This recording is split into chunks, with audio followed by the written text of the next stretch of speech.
Let us chant Omkar 3 times, then we shall begin.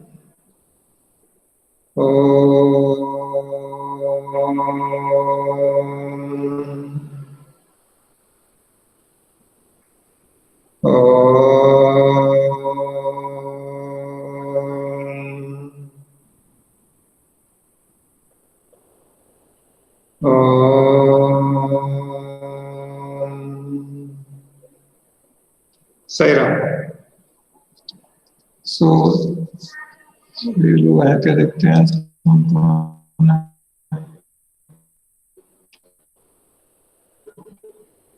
ठीक। रोहित कुमार चौकसी आज भी नहीं है अभी, और वैष्णवी गुर्जर भी नहीं।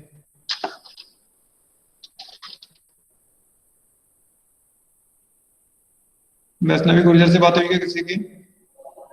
सैराम सर मैंने कल वही मैसेज किया था, उसने कुछ आंसर नहीं किया। अच्छा आंसर। रोहित कुमार चौकसी है। रोहित साईराम चला गया, कुछ तो problem.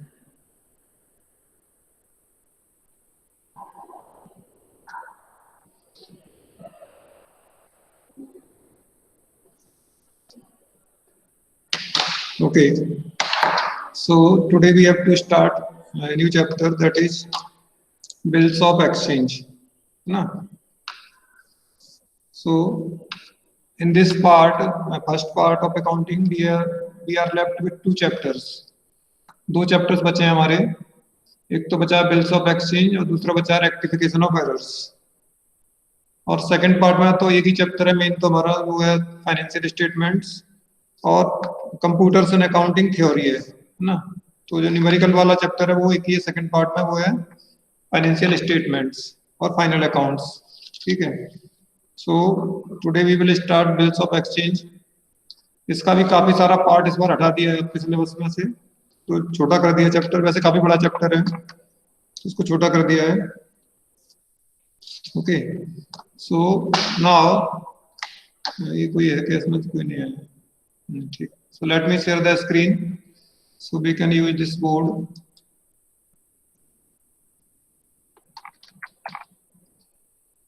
Canvas, okay.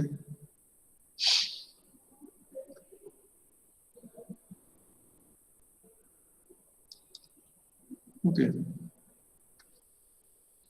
So now let us start bills of exchange.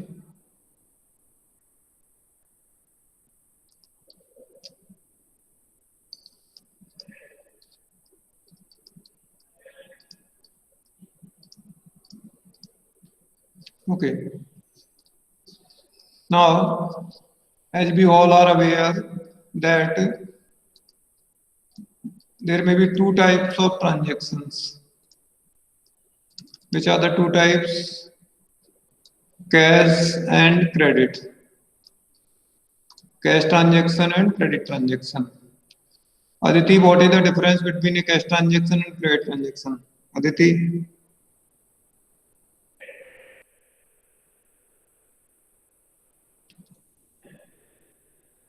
Sairam, am I audible? मेरी आवाज आ रही है क्या आपको? Yes, sir. Can you differentiate between cash transaction and credit transaction?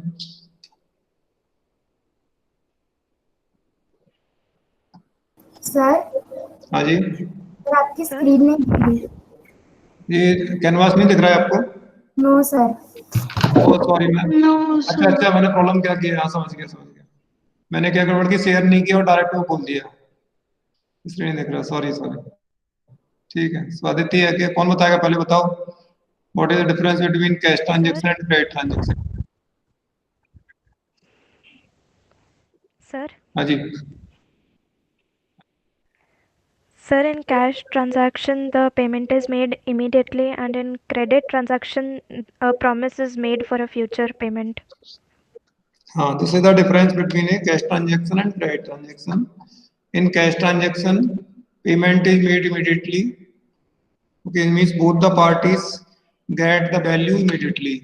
Suppose in case of a transaction of buying and selling, and the buyer gets the goods or services whatever he is buying, and seller gets the value or money for it. So it is settled quickly. So that is called a cash transaction. In credit transaction, the buyer does not make the payment immediately, but he makes a promise to pay this amount of money in future, at some point of time in future. Is it clear, Sairam? Yes, sir. Yes, sir. So in case of a cash transaction, there is no further relationship left between buyer and seller. Relationship की मतलब बात करें तो जो commercial हमारा relationship है वो वही सेटल हो गया, कुछ बचा नहीं लेना देना, है ना. But in case of a credit transaction, the buyer still has to take money from the seller. So seller wants the proof or something in writing or a written promise from the buyer, because oral promises has no value. It cannot be proven anywhere. हमने किसी को credit का सामान बेच दिया और उसने oral promise किया तो हमारे पास कोई प्रूफ नहीं है, nothing is there to prove ना. अगर उसने बाद में पैसा नहीं दिया तो हमारे पास कोई प्रूफ नहीं है. So the seller wants that the buyer should give this proof in writing. Okay, so for that seller writes a statement or bills of exchange. तो bill of exchange लिखता कौन है? seller लिखता है ना, and it is signed by buyer, है ना. तो उसमें लिखता कौन है? seller. लैंग्वेज क्या होती है? I promise to pay, है ना. तो language is I promise to pay. उसमें अमाउंट लिखेगा the sum of money to this person on this date. Okay, for which value has been received, means मैंने उसके लिए सामान खरीद लिया है, पैसा लिया है, उधार लिया, जो भी है, and I promise to pay this money to this person on this date. So I promise means who is promising here? Buyer is promising or seller is promising? Buyer. Buyer is promising, है ना. So this buyer signs this document or this statement or this letter, and this becomes a bills of exchange. Okay, so bill of exchange can be written on any plain paper which is written by the seller.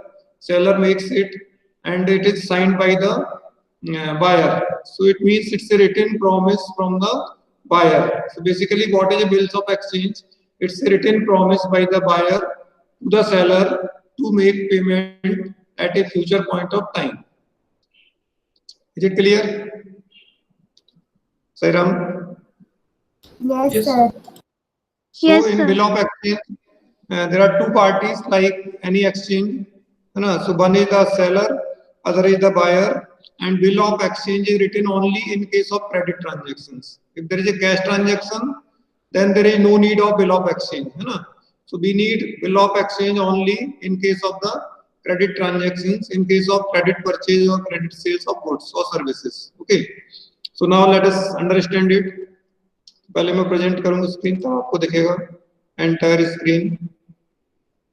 Share okay.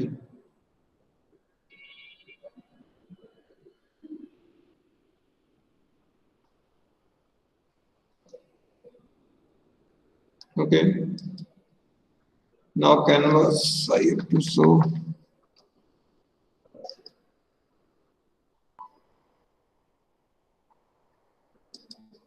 Okay, this is the, अब screen दिख रहा है आप लोग को?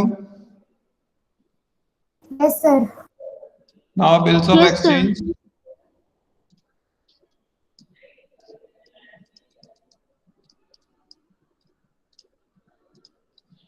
देखिए, there are two parties, seller and buyer. कौन सा क्रेडिट ट्रांजेक्शन है ये? We have already discussed that bills of exchange are written in case of credit transactions. So suppose X is the seller and Y is the buyer. So transaction is that X sold goods to buy for rupees 50,000 on credit. Okay, this is the transaction. So now X is the seller and Y is the buyer. Okay, means who has to pay money? इसमें पैसा कौन देगा? Bye. तो bye जो पैसा देता है वो कौन होता है? क्रेडिटर होता है. ठीक है, और जिसको पैसा मिलना है वो कौन होता है? डेब्टर है. और इसका टेक्निकल नाम आएगा यहाँ पर ड्रॉअर. इस चैप्टर में इसका नाम है ड्रॉअर और इसका नाम आता है ड्रॉई.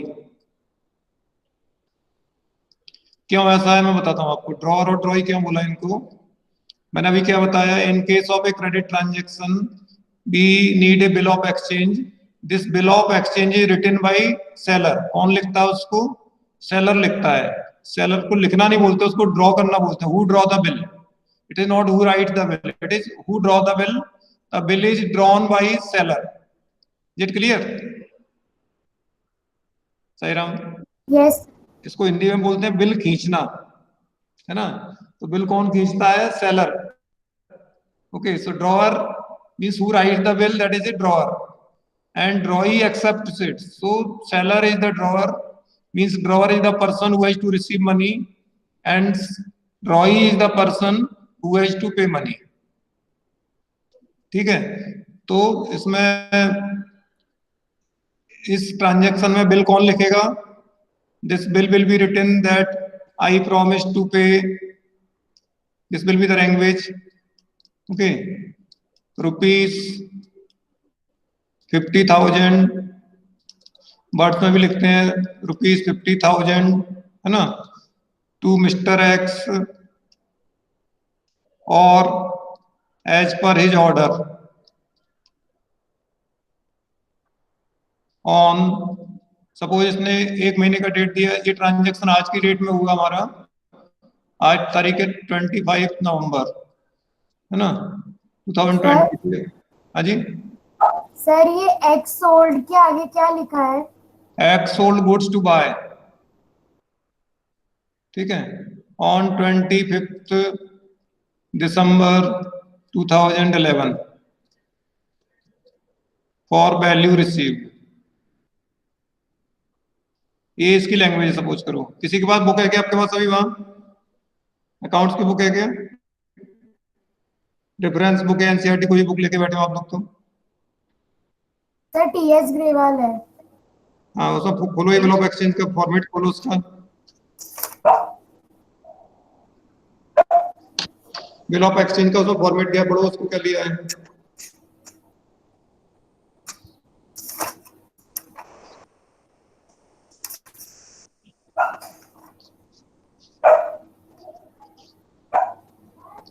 सर ऐसा दिया है, ऊपर लिखा है न्यू दिल्ली 15 मार्च 2019.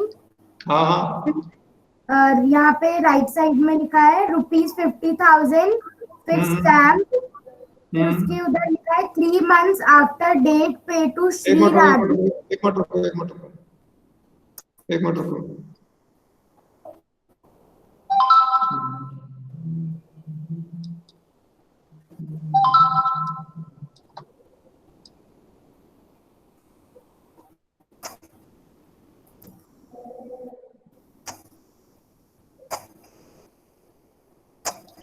ऐसे होता है. देखो यहाँ तो लिखा होगा डेट इस साइड में, है ना, राइट हैंड साइड पे डेट होगा इसका. यस आज सर. डेट है 25 नवंबर 2020. डेट लिखा होगा. ठीक है, और इधर इस साइड क्या लिखा है? सर ₹50,000 और स्टैम्प लिखा है. ₹50,000 ये हो गया यहाँ पर. और स्टैम्प तो लगेगा अकॉर्डिंग टू गवर्नमेंट रूल्स. अभी बताऊंगा क्या होता है. स्टैम्प यहाँ लगेगा. स्टैम्प मतलब जो होता है स्टैम्प ड्यूटी जो लगती है इस पे.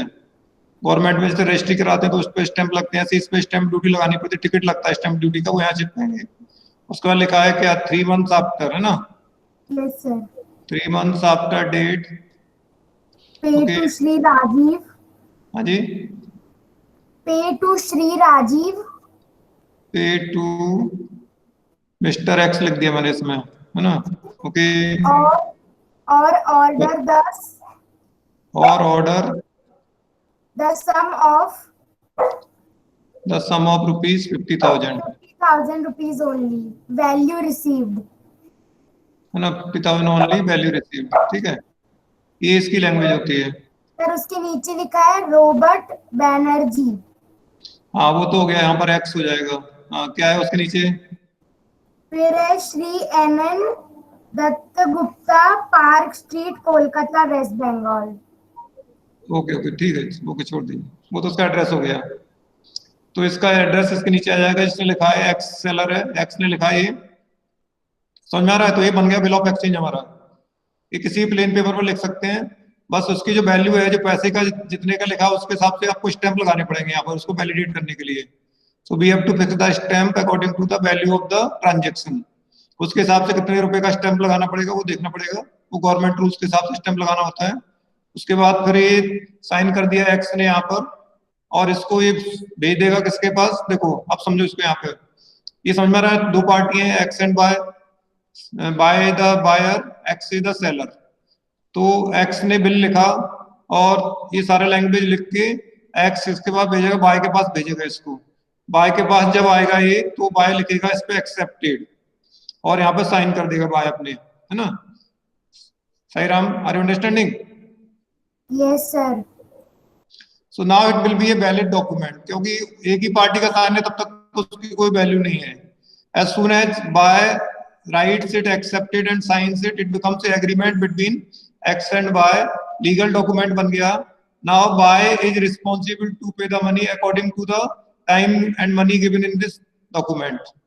तो अब इसमें 3 मंथ्स आफ्टर कह रहा है, 3 मंथ्स आफ्टर मतलब जो डेट लिखी है हमने 25 नवंबर, आज से 3 महीने बाद वो पेमेंट करेगा। तो 25 दिसंबर, 25 जनवरी, 25 फरवरी को वो 50,000 रुपए का पेमेंट करेगा। किसको पेमेंट करेगा?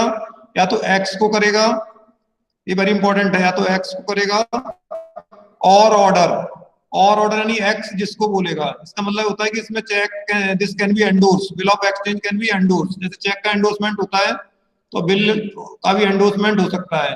तो या तो एक्स को करेगा ये पेमेंट, या अगर एक्स ने किसी और को दे दिया बिल तो उसको ये पेमेंट करेगा 50,000 रुपीज का।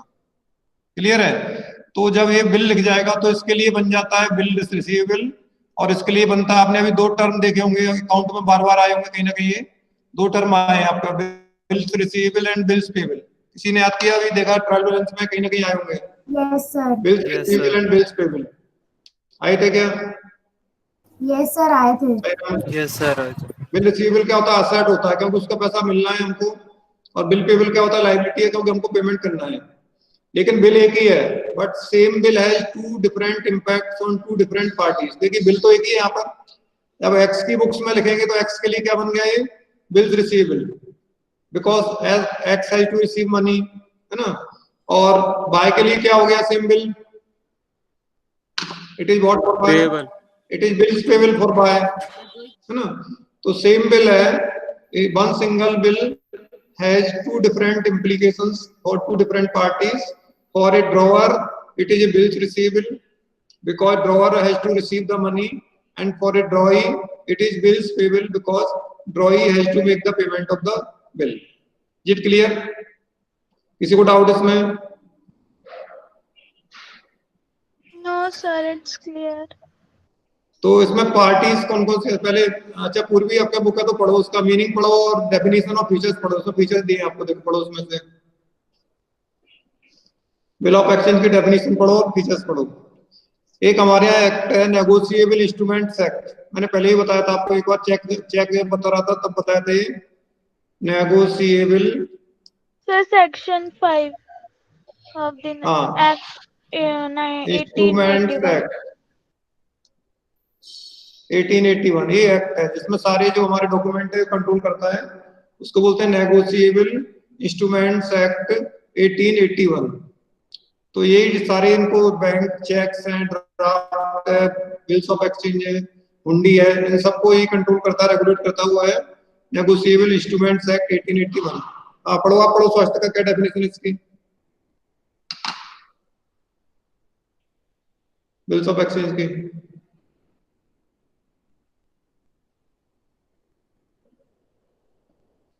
सही राम, कोई पढ़ो, पूर्वी आप पढ़ो, इसके बाद बुक है पढ़ो, definition. Yes, A bill of exchange is an instrument in return containing okay an okay, आराम से। तो पहली चीज तो आ गई, bill of exchange is instrument in writing.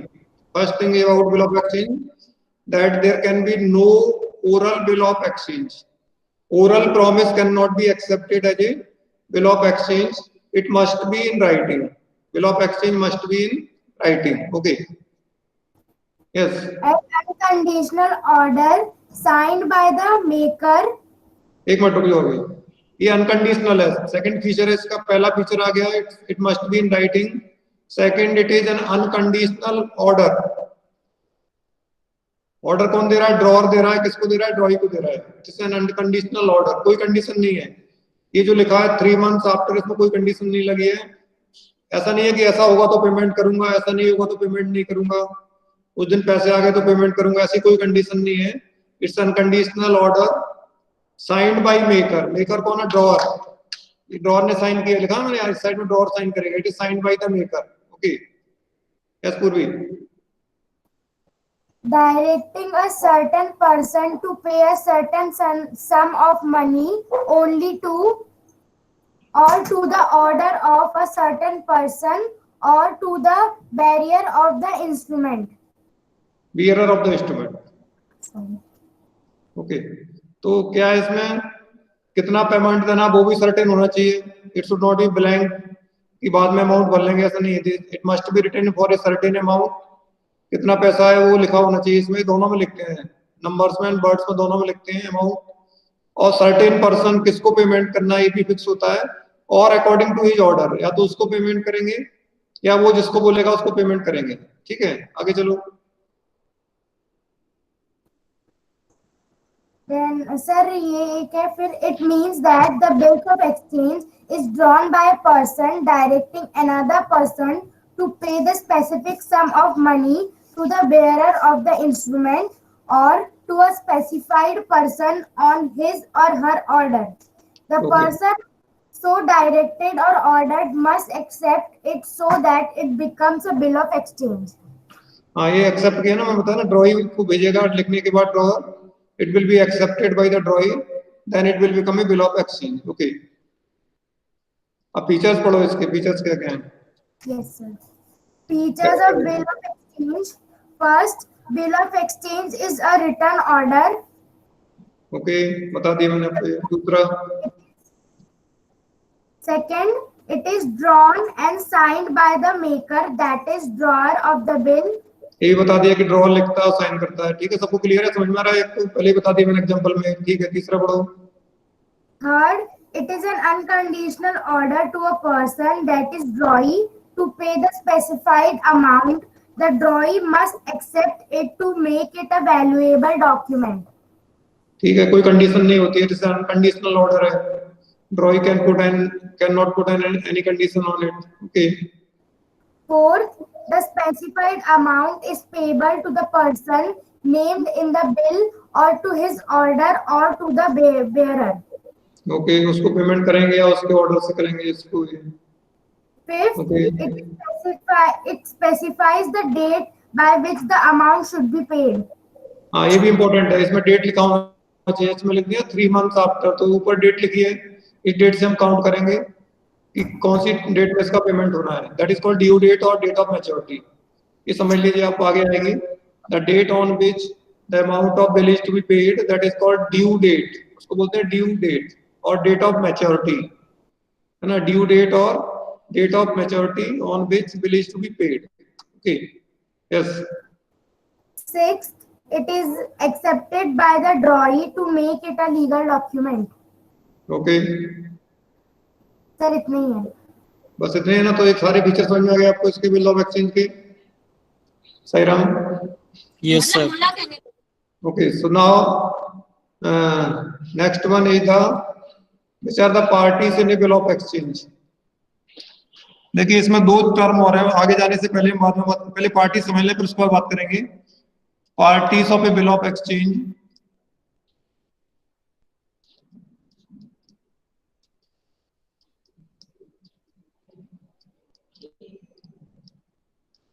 So there are 3 parties in a bill of exchange. First party आपको बता दी मैंने, drawer. Second party the drawee and third party the पे.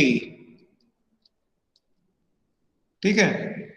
जैसे अभी अपने एग्जांपल लिया था उसमें 2 पार्टी थी, एक्स एंड बाय. तो एक्स कौन हो गया? ड्रॉअर है. बाय कौन है? ड्रॉई है. Act drawer means the person who draw the bill and who has to take the payment, who has to receive money. जिसको पेमेंट लेना है वो कौन होता है? ड्रॉअर होता है. ठीक है. समझ में आ रहा है क्या आपको? Yes, sir. Yes, sir. Drawee means buyer, the person who has to make payment, who has made the promise to pay, he the drawee. जिसको पैसा देना वो ड्रॉई है. अब एक बात बार बार आ रही कि टू और अकॉर्डिंग टू हिज ऑर्डर. तो ड्रॉअर जो होगा वो क्या कर सकता है? इस बिल को एंडोर्स कर सकता है. उसके पास राइट है ट्रांसफर करने का, एंडोर्स करने का. सपोज करो एक्स ने बिल एंडोर्स कर दिया जेड को. ठीक है. तो अब पेमेंट किसको मिलेगा? बिल का पेमेंट किसको मिलेगा? एक्स ने तो बिल किसको जेड को दिया. तो Z will be payee. So payee is the person who actually receives payment on due date. है ना? Who receives payment on due date. जो पेमेंट लेता है बिल का ड्यू डेट पर, वो पे ही होता है. वो खुद ड्रॉअर हो सकता है. अगर इसने किसी को नहीं दिया, इसके पास ही रहा, तो दोनों ही यही पे ही बन जाएगा, यही ड्रॉअर होगा. है ना? अपने पास ही रखता है बिल, तो दोनों पोजीशन इसी की हुई, यही ड्रॉअर भी है और पे भी है. लेकिन अगर इसने किसी और को दे दिया तो फिर ये ड्रॉअर होगा लेकिन पे नहीं होगा. Payee will be someone else who will receive the payment on due date. ठीक है. तो अगर ड्रॉअर ने बिल को एंडोर्स कर दिया या बैंक से डिस्काउंटिंग करा लिया तो फिर पेमेंट बैंक को मिलेगा या जिसको एंडोर्स किया उसको मिलेगा, ड्रॉअर को नहीं मिलेगा. So then bank will be the payee और endorsee will be the payee. So 3 parties, drawer, the person who writes the bill, draws the bill and has to receive payment on due date. Drawee, the person who accepts the bill and who has to make the payment of the bill on due date. And payee, the person who actually receives the payment on due date. It may be a drawer or it may be someone else. ठीक है साईराम? तीनों party समझ में आई इसकी? Yes sir. अब इसमें 2 term और हैं which are very close to bills of exchange, similar to bills of exchange. वो क्या क्या है वो देख लेते हैं हम लोग पहले. एक तो प्रोमिसरी नोट,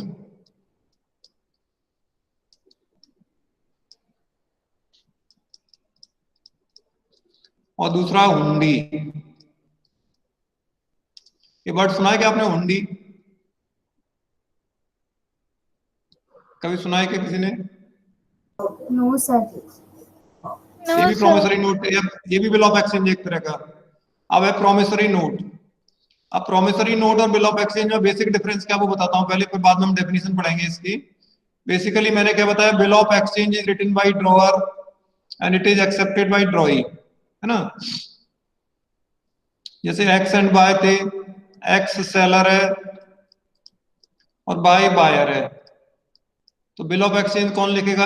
एक्स लिखेगा, एक्सेप्ट करेगा, फिर बाय के पास भेजेगा एक्सेप्टेंस के लिए. लेकिन प्रोमिसरी नोट जो होता है वो प्रॉमिस है. It's a promise by the buyer itself. समझ में आ रहा है? It's a promise by the buyer. इसलिए इसको राइटर कौन होता है इसका?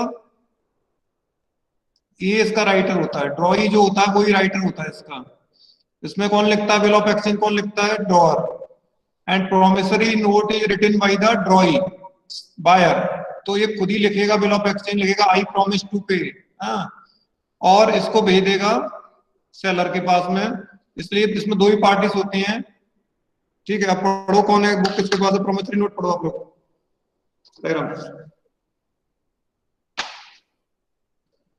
प्रोमिसरी नोट होगा, देखो उसमें बुक में.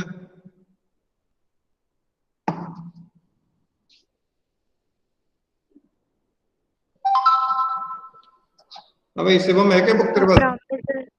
promissory note is an instrument in writing that is not being a bank note or a currency note containing an unconditional undertaking signed by the maker to pay हाँ a एक certain minute Aditi रुको, Aditi wait, it is unconditional undertaking, undertaking word use किया ना Sairam? yes sir yes Aditi, yes sir undertaking means it is a promise, है ना, it's an unconditional promise, है ना। तो अब इसका मतलब क्या हुआ, कौन लिख रहा है इसको? Who will make the promise? Promise कौन करेगा? जिसने खरीदा वो खरीदेगा, बेचा है कि वो करेगा? जिसने खरीदा है ना। तो it is written by buyer, इससे क्लियर हो ना, अनकंडीशनल प्रॉमिस और undertaking, undertaking means promise. Okay go ahead. undertaking signed by the maker to pay a certain sum of money only to or to the order of a certain person or to the bearer of the instrument. Okay, तो basic difference क्या है इसमें? Are you understanding? सबको समझ में आ रहा है क्या? So what is the basic difference between a bill of exchange and promissory note? That bill of exchange is written by the person who is to receive money, means seller. He is called a drawer. Or promissory note is written by the person who has to pay money, that is the drawee. तो promissory note जो लिखता है वो है drawee. Means buyer write the promissory note. इसमें दोनों में basic difference है. So there is a need of acceptance in bill of exchange. Bill of exchange में acceptance is needed, compulsory है, क्योंकि वो सेलर ने लिखा है, बायर जब तक उसको एक्सेप्ट नहीं करेगा तब तक वो बिल ऑफ एक्सचेंज नहीं बनेगा। यहाँ पर उसमें एक्सेप्टेंस की जरूरत नहीं है। It is written by buyer himself. He is already writing, he is already promising and signing it and giving it to the seller. So promissory note does not need any acceptance. But bills of exchange needs the acceptance because it is written by the seller, so it must be accepted by the buyer. Okay, हाँ अदिति पढ़ो, इसके features पढ़ो। Promissory note is an unconditional written undertaking to pay the specified amount. अब एक minute, अब थोड़ा एक minute, अब दोनों में समझ में आया? उसमें क्या वर्ड आया था? Bill of exchange, unconditional order. समझ में आ रहा है आपको? Are you understanding? वो अनकंडीशनल ऑर्डर था because that was written by the seller, so seller was giving the order to the buyer. और यहाँ पे किसने लिखा है? It is written by the buyer, इसलिए वो ऑर्डर नहीं दे सकता, वो तो प्रॉमिस कर रहा है, इसलिए इसमें आ गया unconditional promise. So bill of exchange is unconditional order, but promissory note is a unconditional promise, it's not an order. Okay, yes Aditi? It is drawn and signed by the maker, that is promisor. Okay,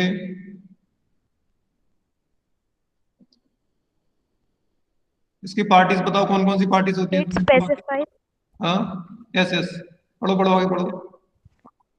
it specifies the name of the payee, that is to whom payment is to be made. Specified amount is payable to the specified person or to his order or to the bearer. ये तो दोनों में same है, ठीक है। Date of payment is specified. हाँ ये भी सेम है दोनों में, बिल ऑफ एक्सचेंज में। ओके, इसकी पार्टीज बताओ कौन कौन है? Sir, a parties. Parties It दिए has क्या? two parties, namely, yes, yes sir, maker and payee. Okay, maker पढ़ो कौन है? Maker who makes the promise to pay the amount. It Okay. is the person who has availed the credit. हाँ, तो buyer is the maker, समझ में आ गया आपको सबको? बायर इज द मेकर, तो फर्स्ट पार्टी इसमें मेकर है, दैट इज ड्रॉई, जिसको हम बोलते हैं ड्रॉई, वो मेकर है इसमें। It is written by the buyer. Okay, second Payee is the Yes. person to whom payment is to be made. It is the Okay. person who has granted the credit. तो drawer is the पे, इसमें पे का नाम हो गया drawer, है ना। प्रोमिसरी नोट में payee means drawer, the person who has to receive the payment और who has to receive the money, he is the payee. Okay, Sahi Ram, हो गया? सर अब उसका फॉर्मेट है। हाँ ठीक है, वो कोई दिक्कत नहीं, फॉर्मेट तो हो जाएगा। आई प्रॉमिस लिखा होगा उसमें। अब देखिए तीसरा जो वर्ड है, तीसरा जो डॉक्यूमेंट है वो हुंडी। हुंडी is a bill of exchange written in Indian language. हुंडी की प्रॉब्लम क्या है या हुंडी की स्पेशलिटी क्या है? This promissory note or bill of exchange can be written either in English or in Hindi or any other language. But hundis are written only in any one of the Indian languages. हुंडी का पहला सबसे बड़ी speciality क्या है? It must be written only in any one of the Indian languages. It cannot be written in English.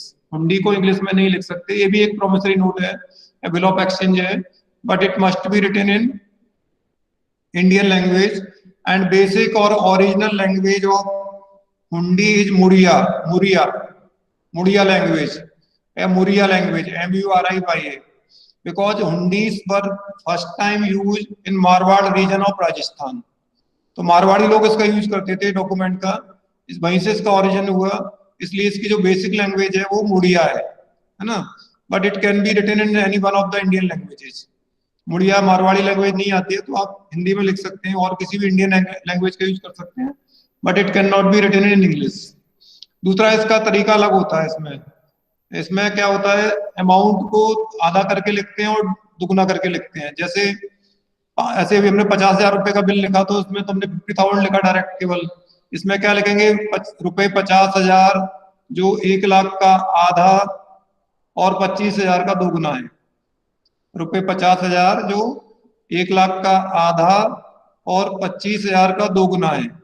To make sure that there is no change is possible in amount. क्यों करते थे ऐसा, कि कोई भी बंदा अमाउंट को change नहीं कर पाएगा, इसलिए उसमें इस तरह से लैंग्वेज लिखते थे उसकी, हुंडी की. ठीक है, तो पढ़ेगा कोई हुंडी? पढ़िए.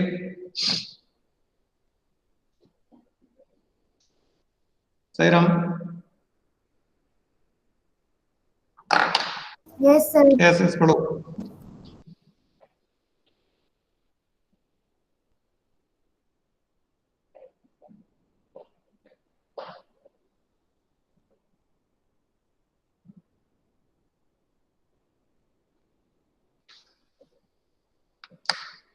सर फीचर्स पढ़ने हैं.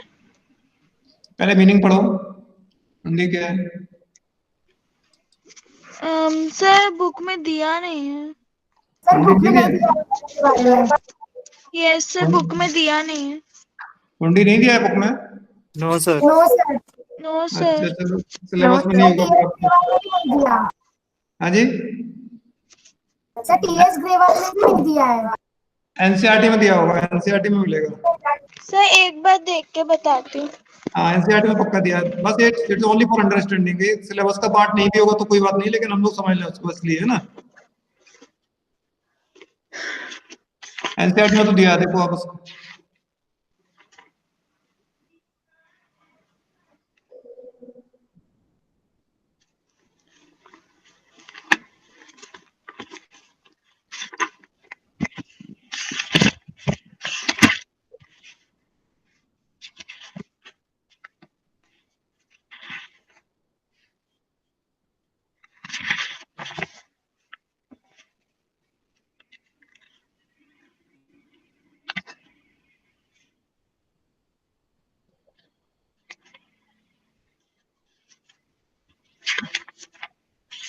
सर नहीं मिल रहा है ना, पढ़ो.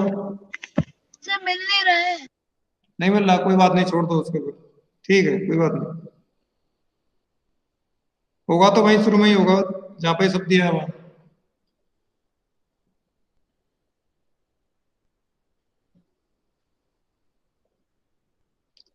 ठीक है, तो ओके, तो कम आगे चलते हैं हम लोग. इसके बाद तारीख यस सर, दिया है शुरू में बॉक्स ये में. सर मिल गया.